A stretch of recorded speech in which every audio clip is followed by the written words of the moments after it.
나보다 나를 잘 아시는 주님, 내가 주를 떠나 어디로 가겠나이까. 나 어딜 가든지 주의 손이 나를 인도하시며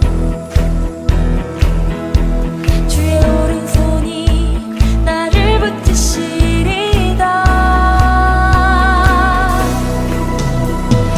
나를 창세전부터 계획하시고 지금까지 제가 집에서 가만히 보니까 저희 막내가 선풍기를 이렇게 껐다 켰다 하는데 어떻게 끄냐면 엄지발가락으로 껐다 켰다 그러는 거예요. 왜 그러냐 봤더니 제가 선풍기 켤 때 발가락으로 이렇게 껐다 켰다 하니까 그거를 그렇게 절대 손을 안 써요. 선풍기 켤 때. 그걸 보면서 아, 이게 크면서 이게 잘 따라하는구나. 그래서 진짜 무심코 하는 행동도 잘 아이들이 보고 따라하고 그렇게 성장하는 것 같습니다. 그래서 이 양육을 잘 해야 되겠다라는 생각이 들었는데, 우리 그리스도인의 삶이 정말 어떻게 보면 계속해서 성장하는 과정 속에 있는 거거든요.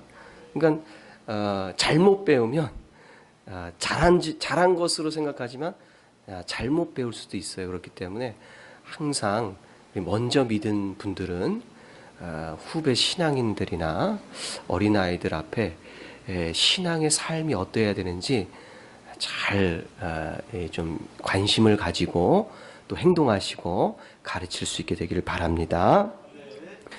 사도 바울이 이 성도의 성장, 이 교회의 성장에 대해서 이야기를 많이 하는데, 자, 사도 바울이 말하는 교회와 성도의 성장은 무엇인가?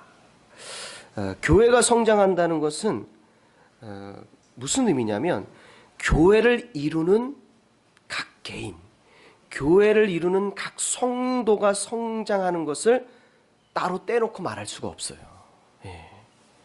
단순히 수가 많다고 해서 교회가 성장했느냐? 그건 아니에요. 교회의 성장은 성도의 성장과 관계가 깊습니다. 오늘 말씀의 교회를 이 교회, 이 믿음의 공동체를 뭐라고 하냐면 12절에 이야기했지만은 그리스도의 몸이다 이렇게 얘기합니다. 그리스도의 몸. 그리스도의 몸. 교회는 그리스도의 몸이다. 주님이 머리 되시고 교회가 몸이다. 그러면 성도는 뭐냐? 그리스도의 몸을 이루는 각 지체라는 거예요. 팔, 다리 이런 걸 지체라고 합니다. 주님 머리, 교회는 몸, 성도는 각 지체 이렇게 이야기를 합니다. 따라서 몸의 각 지체인 성도의 성장이 곧 몸인 교회의 성장이라고 할 수 있어요. 성도의 성장이 교회의 성장이다. 교회가 성장하려면 성도 각 개인이 성장해야 합니다. 나는 성장하지 않길 원하는데 교회는 성장하기를 원한다. 그거는 안 맞는 얘기예요. 있을 수도 없습니다. 나는 여기까지만 성장하면 되지 라고 생각한다면 교회도 곧 성장이 멈추게 됩니다. 아니면 비정상적인 성장을 하게 돼요. 성장은 어디까지 이어져야 하는가? 우리가 성장해야 되는데 성장은 어디까지, 어느 단계까지 이어져야 하는가? 그 목표는 오늘 말씀에서 밝힌 바와 같이 그리스도의 장성한 분량까지다 라고 이렇게 우리에게 목표점을 알려줬어요. 그러니까 우리 성도들은 같은 목표를, 하나님이 주신 목표에서 같은 목표를 세워야지 그것에 벗어난 목표를 세운다든지 그거에 못 미치는 목표를 세울 필요가 없습니다. 우리에게 가르쳐 주죠. 어디까지 너희들은 성장해야 되느냐? 그리스도의 장성한 분량까지다. 이렇게 성경은 우리에게 말씀해 주고 있어요. 그러니까 우리도 동일한 목표를 가지고 살아야 됩니다. 동일한 목표. 내가 생각하는 목표가 아니라 성경이, 하나님이 우리에게 말씀하시는 목표를 가지고 살아야 합니다. 그리스도의 장성한 분량까지라고 했는데 이거요, 언뜻 이해할 수 있을 것 같으면서도 이해하기가 참 어려운 말씀입니다. 그리스도의 장성한 분량까지, 굉장히 추상적인 그런 말이에요. 그림이 잘 그려지지 않고 이해가 잘 되지 않습니다. 그냥 우리가 생각하는 아이가 자라서 어른이 되는 걸로 생각하면 될까? 근데 그것만으로 설명이 안 돼요. 어려운 표현이지만 오늘 우리가 읽은 7절부터 14절까지의 말씀을 하나하나 차근차근히 여러분들이 이해해 간다면 그리스도의 장성한 분량은 이런 것이구나 라는 것을 이해할 수 있게 될 줄 믿습니다. 자, 한번 잘 들어보세요. 어려울 수도 있고 또 쉽게 이해될 수도 있고 그렇습니다. 잘 들어보세요. 자, 먼저 그리스도의 장성한 분량을 말하기 전에 우리가 7절에 나오는 우리 각 사람에게 그리스도의 선물의 분량대로 은혜를 주셨다라는 이 말씀부터 우리가 이제 이해를 시작해야 합니다. 생각을 해봐야 돼요. 우리 각 사람에게 그리스도의 선물의 분량대로 은혜를 주셨다. 그리스도의 선물의 분량, 그리스도의 선물의 분량, 이런 표현이 참 어려워요. 사실은 그리스도의 선물의 분량, 이게 무슨 뜻일까? 참 쉽게 와닿지 않습니다.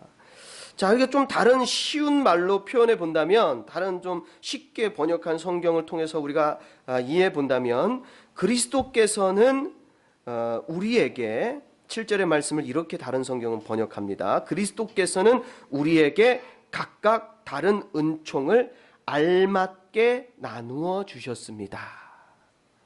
알맞게 나누어 주셨습니다. 그리스도께서 우리들에게 각각에게 다른 은총을 알맞게, 그 사람에게 맞게끔 나누어 주었습니다. 라고 이렇게 번역을 할 수가 있습니다. 이 분량이라는 말 있잖아요. 그리스도의 선물의 분량. 이게 바로 알맞게 나누어 준다라는 이런 뜻입니다. 분량. 이거는요, 측량이라는 말로, 영어 성경 같은 거 측량이라는 말로 번역합니다. 측량. 예. 이 헬라어로 메트론이라는 단어인데 측량이라는 의미가 담겨져 있어요. 그러니까 하나님은 사람을 이렇게 측량하시는 거예요. 그래가지고 그 측량하신 것에 맞게끔 알맞게 나누어 주시는 거예요. 예. 그게 바로 분량이란 뜻입니다. 근데 이 측량은요, 우리가 자칫 우열을 가리는데 오해해서는 안 됩니다. 측량을 하시는 이유가 누가 더 높고 누가 더 낮냐 이런 거를 하려고 측량하시는 게 아니에요. 어떠한 은혜, 은총, 은사를 줄까? 단지 그것을 위해서 측량하실 뿐이지, 누구가 높고 누가 낮고 많고 적음 이런 우열을 가리기 위한 측량은 절대 아니라는 거죠. 그런 오해는 있어서는 안 되겠습니다. 알맞게 나누어 주시기 위한 측량이다.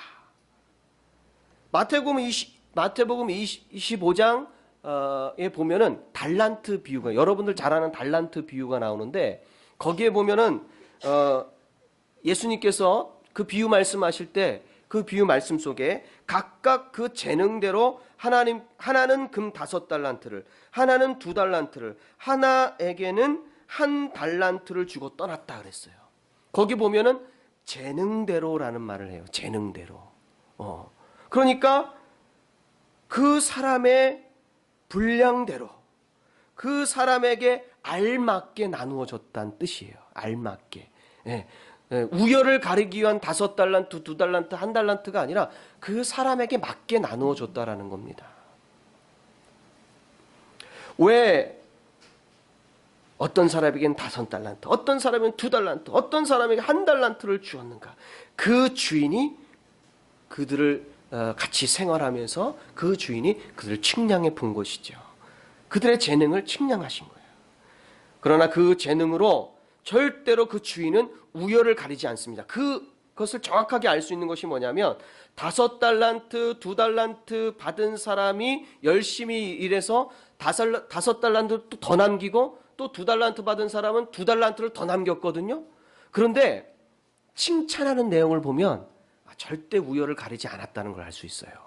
5달란트 더 남겼, 네가 더 잘했다. 2달란트 넌 좀 덜 못했어. 이렇게 말하지 않는 게, 왜냐하면 이 칭찬할 때 둘 다 똑같은 칭찬을 합니다. 잘하였도다, 착하고 충성된 종아, 네가 작은 일에 충성하였음에 내가 많은 것으로 내게 맡기리니 내 주인의 즐거움에 참여할지어다 하고 한 토시도 틀리지 않고 똑같이 칭찬해줘요. 5달란트를 남겼든 2달란트를 남겼든 주인의 눈에 보이기에는 똑같이 충성한 종이에요. 똑같이. 그러니까 우리가요, 목사는 목사의 분량이 있고 장로님은 장로님의 분량이 있고 권사님은 권사님의 분량이 있고 집사님은 집사님의 분량이 있어. 이거는 우열을 가리기보다는 각자의 하나님 알맞게 주신 것에 불과합니다. 알맞게 주신 거 알맞게. 그리고 각자의 위치에서 역할을 충성되게 하면 하나님 눈에는 다 똑같이 충성한 종이지 목사라고 더 특별히 충성했다 이렇게 얘기하지 않으셔요. 각자의 위치에서 자기의 맡은 사명을 충성하면 하나님 눈에는 다 똑같이 충성한 거예요. 그래서 하나님은 정확하게 우리의 재능을 측량하시는 분인 줄 믿습니다. 그래서 우리는 하나님께 나를 맡겨서 하나님 나를 측량하시게 둬야 돼요. 그리고 우리가 우리 스스로를 절대로 측량하면 안 돼요. 내가 내 분량을 나 스스로 정하는 게 아닙니다. 하나님께 맡기고 하나님께 측량하셔서 하나님에게 내게 은혜를 주시기를 사모해야 될 줄 믿습니다. 하나님께서 우리에게 이제 측량을 하시는데 오늘 11절 말씀을 보니까 그가 혹은 사도로 혹은 선지자로 혹은 복음 전하는 자로 혹은 목사와 교사로 주셨으니 라고 이렇게 성경은 말하고 있습니다. 하나님이 측량하신 거예요. 그래서 어떤 사람은 사도로 세우시고 어떤 사람은 선지자로 세우시고 어떤 사람은 그 측량하심의 재능에 따라서 복음 전하는 자로 혹은 목사와 교사로 이렇게 알맞게 세우십니다. 알맞게. 그래서 우리에게도 우리 교회도 하나님의 측량하심을 따라 각자 하나님의 은사를 받고 또한 직분을 받은 줄 믿습니다. 하나님의 측량하심을 따라 여러분들이 세워졌다라는 믿음을 가지실 수 있게 되길 바랍니다. 그런데 이게 우리가 느끼기에 은혜가 돼야 돼요. 은혜. 인정해야 돼요. 하나님이 나한테 딱 맞는 직분을 주셨구나. 인정해야 돼요. 인정해. 그래서 그게 나한테 은혜가 돼야 돼. 은혜. 그런데 어떠한 경우에는 그것을 부정하고 거부하고 인정하지 않고 은혜로 생각하기보다는 짐으로 생각하고 스트레스로 생각하고 그러는 경우가 있습니다. 그래서 우리가 성장하는 데 있어서 중요한 이 시작이 뭐냐면 하나님이 내게 주신 직분, 하나님이 내게 주신 은사와 은총에 대해서 은혜로 생각할 줄 알아야 된다는 거예요. 은혜로 생각하지 않으면 절대로 성장하지 못합니다. 그래서 우리 사랑하는 성도님들께서는 여러분들에게 하나님이 주신 사명, 무엇을 하든지 어떠한 일을 하든지 작든지 크든지 뭐 힘들든지 아니면 좀 쉽든지 모두 다 하나님의 은혜로 생각할 수 있게 되기를 간절히 축원합니다. 그래서요, 하나님이 측량하셨기 때문에 서로 비교하지 마세요. 우린 서로 비교하며 살면 안 됩니다. 저렇게 주시고 난 이렇게 주시고. 가끔 그런 이 교육제 생활을 하다 보면 그런 경우가 흔히 있습니다. 왜 나는 요거 주시고 저 사람은 저렇게 저걸 하게 하십니까? 비교하면서 뭔가 이 자격지심을 느낀다든지 열등감을 느낀다든지 그렇게 하면 안 돼요. 그냥 비교하지 말고 하나님이 내게 맞는 걸 주셨다고 생각하고 감사하고 은혜로 생각하고 인정해야 될 줄 믿습니다. 자, 이게 이제 각 성도의 성장이 시작하는 거예요. 은혜로 여겨질 때. 그때부터 성장이 시작합니다. 근데 은혜로 여겨지지 않으면 절대 시작도 못해요. 은혜로 여겨졌어. 이제 개인의 성장, 성도 각 개인의 성장이 시작합니다. 여러분들 성경에 요나 아시죠?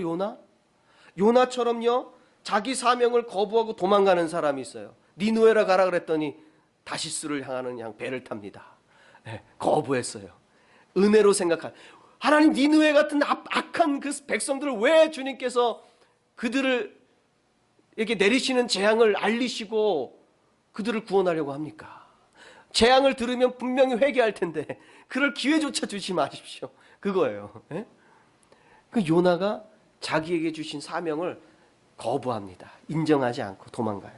모세도요, 하나님의 명령을 따라 이스라엘 백성들을 가나안으로 인도하는 사람이 됐지만 사실은 그가 하나님께 부름받을 그 당시에는요, 굉장히 하나님의 명령에 불순종하고 거부했어요. 얼마나 거부했는지 몰라요. 보낼 자를 보내소서.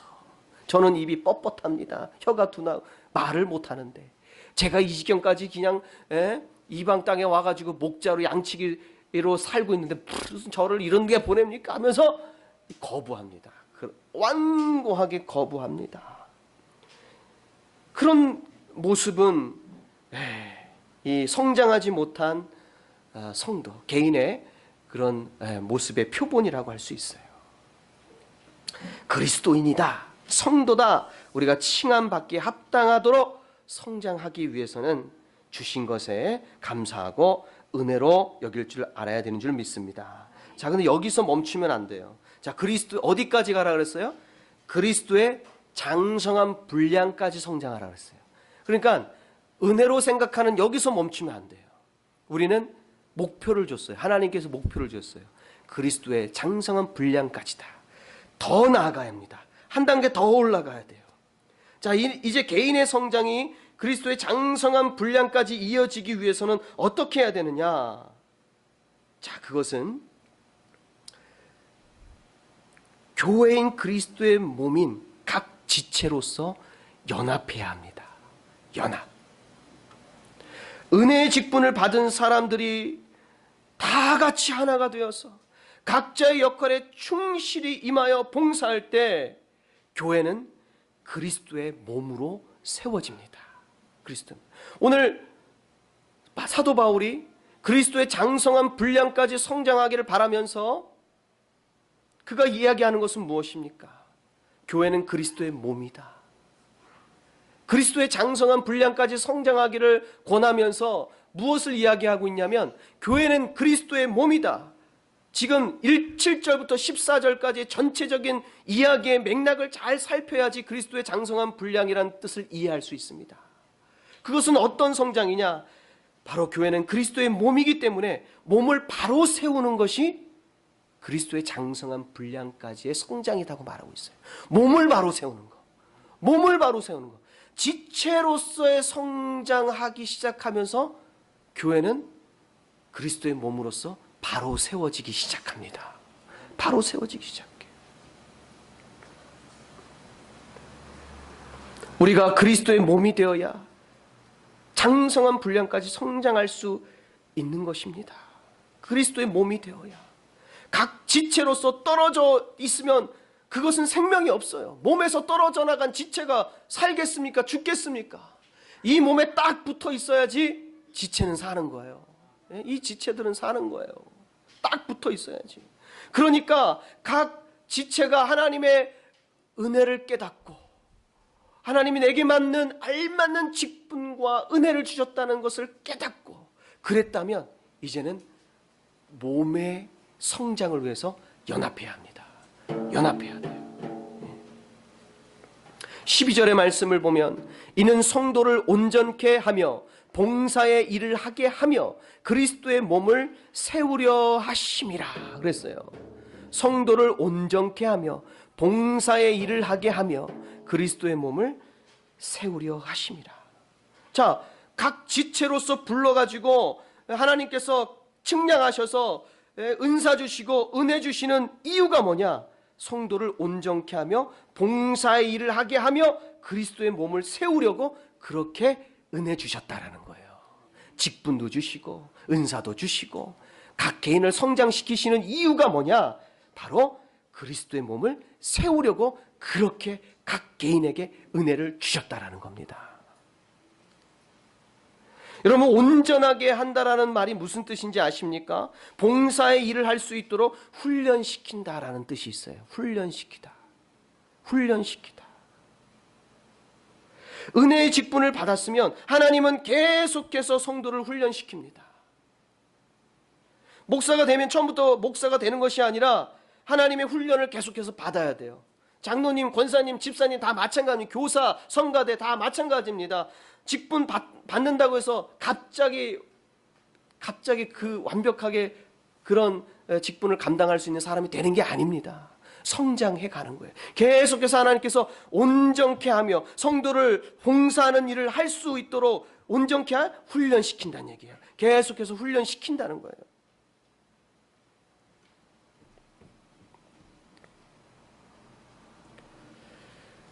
그런 과정을 통해서 성도의 봉사는 해가 바뀌고 해가 더할수록 더욱 온전한 봉사로 발전해 나가는 줄 믿습니다. 예, 맞아요. 이런 애기들이 갑자기 자라지 않잖아요. 갑자기 자라지 않잖아요. 아이들도 양육의 과정을 통해서 온전한 모습으로 사회의 일원으로 성장해 가는 겁니다. 그러니까 우리도요, 봉사일을 직분을 맡았으면 훈련받고 해가 더할수록 온전하게 성장해 간다라는 그런 과정을 이해할 수 있게 되기를 바라겠습니다.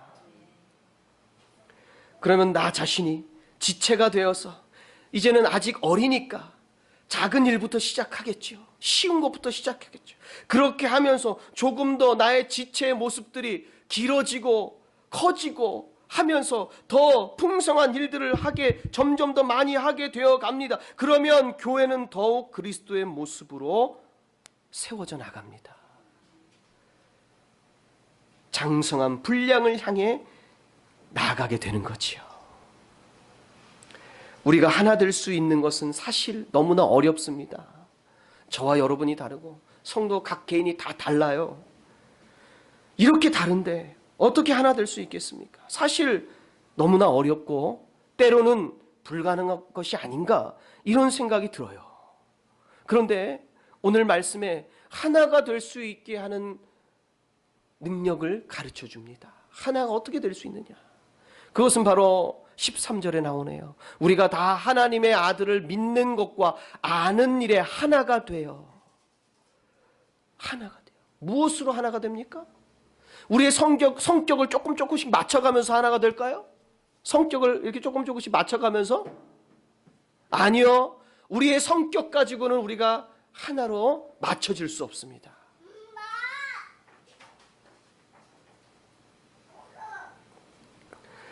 우리가 하나가 될 수 있는 이유는, 하나가 될 수 가능하게 하는 것은 바로 우리의 믿음에 있는 줄 믿습니다. 믿음. 우리가 다 다르지만요, 우리가 믿는 하나님, 우리가 믿는 예수님, 우리가 믿는 성령님은 한 분이신 줄 믿습니다. 그리고 그분에 대한 지식도, 우리가 그분에 대해서 아는 것도 하나인 줄 믿습니다. 근데 그 하나 아는 것, 그 파고들어서 깨트리는 것이 바로 이단이에요. 네? 우리가 아는 것과 그들이 아는 건 달라요. 우리는 믿음이라는 것으로 하나님을 아는 지식, 그 믿음, 그것으로 하나가 되어야 합니다. 우리는 다양하지만 우리가 믿는 예수님은 여럿일 수가 없어요. 여럿이 아니에요. 예수님은 한 분이에요. 한 분 예수님입니다. 그리고 우리가 아는 예수님에 대해서 아는 것도 우리는 하나입니다. 우리 개인의 신앙이 성장하고 연합하고 그리스도의 장성한 분량까지 성장하기 위해서는 바로 이렇게 우리의 믿음이 하나가 되어야 될 줄 믿습니다. 믿음이 하나가 되어야 돼요. 예수님을 아는 지식이 하나가 되어야 합니다. 자, 우리에게 목표를 정해 주셨습니다. 우리는 아름다운 몸인, 그리스도의 몸인 교회를 아름답게 세워나가는 그리스도의 장성한 분량까지 성장하도록 우리는 하나님께서 주신 목표가 있고 명령이 있습니다. 여러분들은 절대로 잊지 마시고 성장을 멈추지 마십시오. 한 팔은 성장하는데 한 팔은 성장하지 않고 있으면 그것은 기형적인 거잖아요. 바르지 않아요. 힘들어요. 어렵습니다. 우리는 모두가 다 같이 한 사람도 빠짐없이 성장하기를 늘 갈급해하고 또 원하고 우리 주님께 기도하고 주님께서 나를 훈련시켜 주시기를 간절히 원하는 그런 사람이 되기를 간절히 축원합니다. 기도하시겠습니다. 참으로 좋으신 하나님 아버지, 하나님께서 우리의 성장의 목표를 정해 주셨습니다. 그리스도의 장성한 분량을 하나님이여 주의 생